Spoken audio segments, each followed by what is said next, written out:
देवेंद्र सरिता गंगाधरराव फडणवीस ईश्वर साक्ष शपथ घेतो की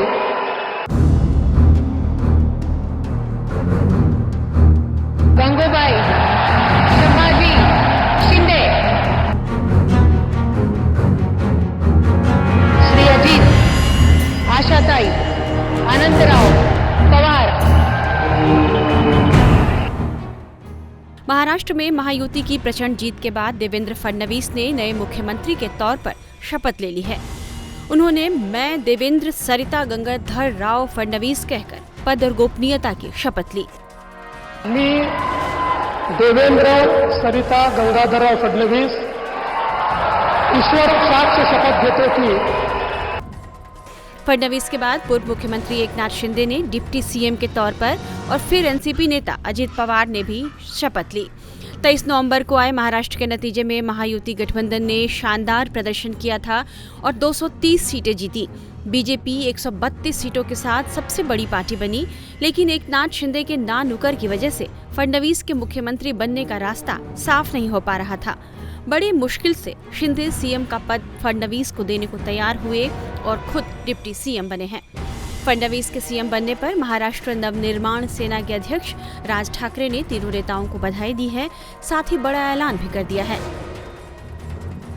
उन्होंने कहा है कि एमएनएस महायुति सरकार के अच्छे फैसलों का समर्थन तो करेगी, लेकिन यदि गलतियां हुई तो उजागर भी करेगी।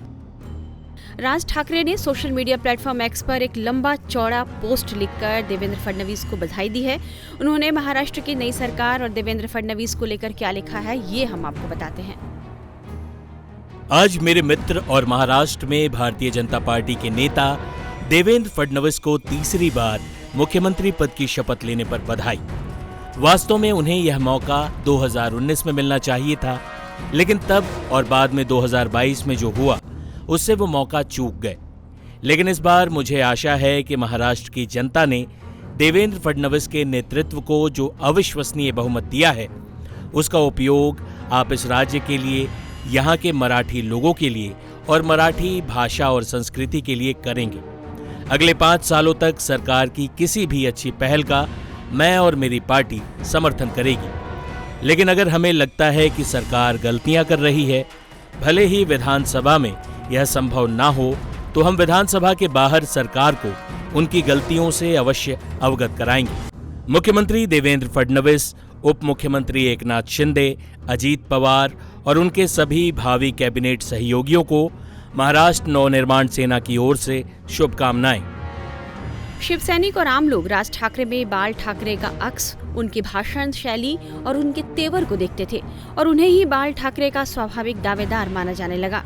राज ठाकरे अपने चाचा बाल ठाकरे की तरह अपनी बेबाक बयानबाजी को लेकर हमेशा चर्चाओं में रहे हैं, लेकिन महाराष्ट्र की सियासत में उनकी चमक धीरे धीरे फीकी पड़ती जा रही है। वे हमेशा अपने चचेरे भाई उद्धव ठाकरे को निशाने पर लेते रहे हैं, लेकिन हालिया महाराष्ट्र विधानसभा चुनाव में उनकी पार्टी का प्रदर्शन उनके भाई उद्धव ठाकरे की पार्टी से बेहद ही खराब है। राज ठाकरे की पार्टी को महाराष्ट्र विधानसभा चुनाव में करारी हार का सामना करना पड़ा है और उन्हें एक भी सीट हासिल नहीं हुई। यहाँ तक कि उनके बेटे अमित ठाकरे भी चुनाव नहीं जीत पाए। अपनी पार्टी की स्थापना के बाद से 2009 में एमएनएस ने 13 सीटें जीती थी और उन्होंने महाराष्ट्र की राजनीति में एक अहम उपस्थिति दर्ज कराई थी, लेकिन इस चुनाव में बेटे और पार्टी की हार ने उनके पार्टी के भविष्य पर बड़े सवाल खड़े कर दिए हैं।